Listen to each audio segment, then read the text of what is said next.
മഹാന്മാരായ ആളുകൾക്ക് നൽകപ്പെട്ട മുഅ്ജിസത്തിന്റെയും കറാമത്തിന്റെയും അടിസ്ഥാനത്തിൽ അവരോട് സഹായം തേടുന്നത് തെറ്റില്ല, അത് തെറ്റല്ല എന്നും, കാരണം അവർക്ക് അള്ളാഹു കൊടുത്ത കഴിവാണെന്നും ആ കൊടുത്ത കഴിവിൽ നിന്നാണ് ഞങ്ങൾ ചോദിക്കുന്നതെന്നും ഇലാഹാണെന്ന് വിശ്വസിച്ചാലേ ശിർക്ക് വരൂ എന്നൊക്കെയാണ് ഇവിടെ സമർത്ഥിച്ചിട്ടുള്ളത്.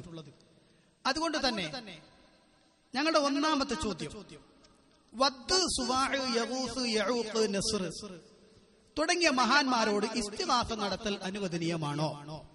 നമ്മളെ ഒന്നാമത്തെ ചോദ്യം, വദ്, സുവാഅ്, യഗൂസ്, യഊഖ്, നസ്ർ തുടങ്ങിയ മഹാന്മാരോട് ഇസ്തിഗാസ നടത്താമോ?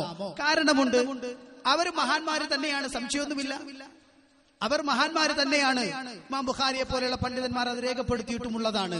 അപ്പോ അല്ലാഹുവല്ലാത്ത മഹത്തുക്കളോട് അവർക്ക് നൽകുന്ന കറാമത്തിന്റെയും മുഅ്ജിസത്തിന്റെയും അടിസ്ഥാനത്തിൽ ചോദിക്കാം എന്നതുകൊണ്ട് തന്നെ അവരോട് ചോദിക്കുന്നതിന് വിരോധമില്ല എന്ന് നിങ്ങൾ വിഷയാവതരണത്തിൽ സൂചിപ്പിച്ചതുകൊണ്ടും ഇലാഹാണെന്ന് കരുതാതെ വിളിച്ചാൽ തെറ്റില്ല എന്ന് ചോദ്യത്തിൽ സൂചിപ്പിച്ചതുകൊണ്ടുമാണ്, നിങ്ങളുടെ വിഷയാവതരണത്തിൽ ചോദിപ്പിച്ചതുകൊണ്ടും ഞങ്ങളുടെ ചോദ്യം വളരെ വ്യക്തമായി ഒന്നുകൂടി ആവർത്തിക്കുന്നു.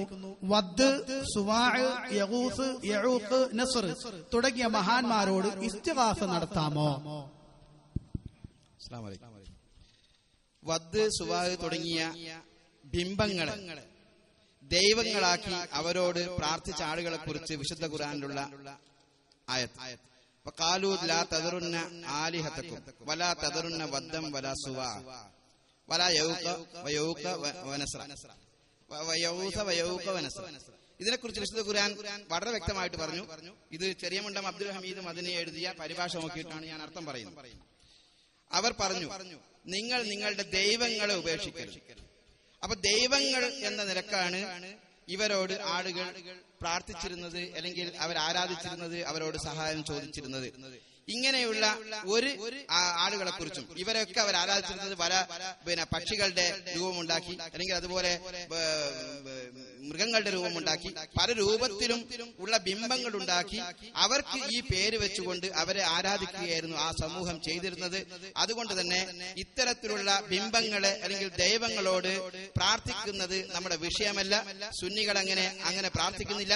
ഇലാഹ് എന്ന നിലക്ക് അങ്ങനെ ബിംബങ്ങളോടോ അല്ലെങ്കിൽ അതുപോലെ ഏതെങ്കിലും ദൈവങ്ങളോടോ സുന്നികൾ ഒരിക്കലും പ്രാർത്ഥിക്കുന്നില്ല. നമ്മുടെ വിഷയം അമ്പിയാക്കൾ, ഔലിയാക്കൾ, സ്വാലിഹീങ്ങൾക്ക് അല്ലാഹു സുബ്ഹാനഹു വ തആല നൽകുന്ന മുഅ്ജിസത്ത്, കറാമത്ത്, അതുകൊണ്ട് അവർ സഹായിക്കും എന്ന ആ വിശ്വാസത്തോടെ അവരോട് സഹായം ചോദിക്കുകയാണ്. വദ്, സുവാ, യഊദ്, യഊഖ് തുടങ്ങിയ സ്വാലിഹീങ്ങളെ കുറിച്ച് നമുക്കാർക്കും അറിയില്ല. അങ്ങനെ അവർ സ്വാലിഹീങ്ങളാണെന്ന് ആരും തന്നെ പറഞ്ഞിട്ടില്ല. അവരെക്കുറിച്ച് പറഞ്ഞത് അവരുടെ കൂട്ടത്തിലുള്ള സ്വാലിഹീങ്ങൾ, അവരുടെ കൂട്ടത്തിലുള്ള നല്ല ആളുകൾ എന്നാണ് അവർ പറഞ്ഞത്. എന്നിട്ടോ മാത്രവുമല്ല, അവരുടെ രൂപത്തിൽ, അല്ലെങ്കിൽ അവരുടെ കഴുകന്റെ രൂപത്തിൽ, അതേപോലെ സിംഹത്തിന്റെ രൂപത്തിൽ, അങ്ങനെ പല രൂപങ്ങളിലും അവരുടെ ബിംബങ്ങൾ ഉണ്ടാക്കി ആ ബിംബങ്ങളുടെ പേരായിട്ടാണ് വിശുദ്ധ ഖുർആൻ ഈ കാര്യങ്ങളൊക്കെയും പറഞ്ഞത്. അതുകൊണ്ട് തന്നെ അങ്ങനെ ബിംബങ്ങളെ ആരാധിക്കുന്ന, അല്ലെങ്കിൽ അതുപോലെ വിഗ്രഹങ്ങളെ ആരാധിക്കുന്ന, അല്ലെങ്കിൽ അതുപോലെയുള്ള ആരെയാവട്ടെ, നിങ്ങൾ മാത്രമാണെന്നില്ല, ഇനി സ്വാലിഹീങ്ങളായാലും അവർ ആരാധിച്ചു കഴിഞ്ഞാൽ, അവരെ ദൈവങ്ങളാക്കി കഴിഞ്ഞാൽ അവരോട് സഹായം ചോദിക്കാമെന്നോ അവരോട് പ്രാർത്ഥിക്കാമെന്നോ സുന്നികൾക്ക് ഒരിക്കലും വാദമില്ല. അങ്ങനെ ചെയ്യുന്നത് തെറ്റാണ്, ശിർക്കാണ് എന്നാണ് ഞങ്ങളുടെയും വാദം. അതുകൊണ്ട് തന്നെ ആ രീതിയിൽ ചോദിക്കരുത്. മറിച്ച് സ്വാലിഹീങ്ങളോട്, അള്ളാഹുവിന്റെ റസൂലിനോട്, അതുപോലുള്ള അമ്പിയാക്കളോട്, സ്വാലിഹീങ്ങളോട് ഇസ്തിഗാസ ചെയ്യുന്നതിന് ധാരാളം തെളിവുകളുണ്ട്. അങ്ങനെയുള്ള ചോദ്യങ്ങൾ ചോദിച്ചാൽ ഞങ്ങൾ മറുപടി പറയാം. അങ്ങനെയുള്ള ചോദ്യങ്ങളാണ് ചോദിക്കേണ്ടത് എന്നാണ് ഞങ്ങൾ സൂചിപ്പിക്കാനുള്ളത്.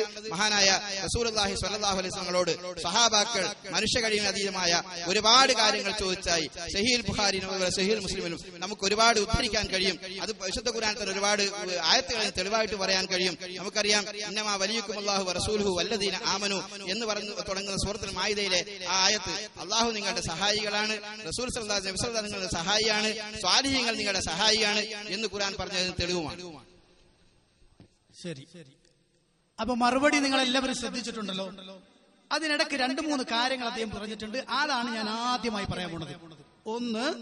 ഒന്നാമത്തത്, നിങ്ങൾ ഇഷ്ടപ്പെടുന്ന തരത്തിൽ ചോദ്യം ചോദിക്കാന്നുള്ളത് നമ്മളെ ബാധ്യതയല്ല. അങ്ങനെ മധ്യസ്ഥർ എഴുതിയിട്ടുണ്ട്. നമ്മൾ ഇല്ല, അവരിഷ്ടപ്പെടുന്ന അനുസരിച്ച് ചോദിക്കണമെന്ന് ഇല്ല.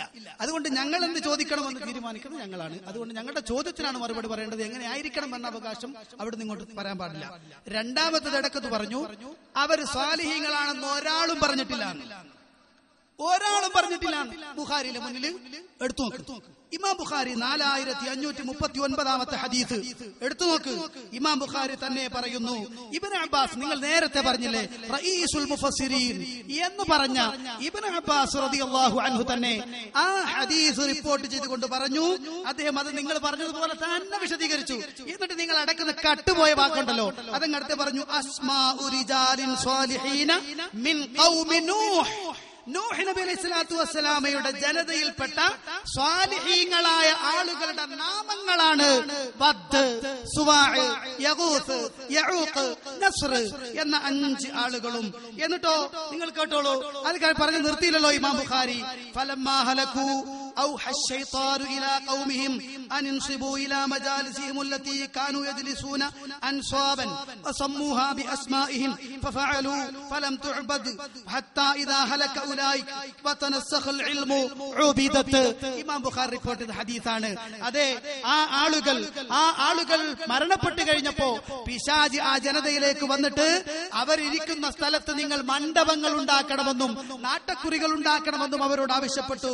ആ കാലഘട്ടത്തിൽ അവർ ആരാധിച്ചിരുന്നില്ല, പിന്നീട് ആ വിവരം ഉയർത്തപ്പെട്ടപ്പോൾ ആരാധിക്കപ്പെട്ടു എന്നാണ് ഇമാം ബുഖാരി പറഞ്ഞതല്ലേ.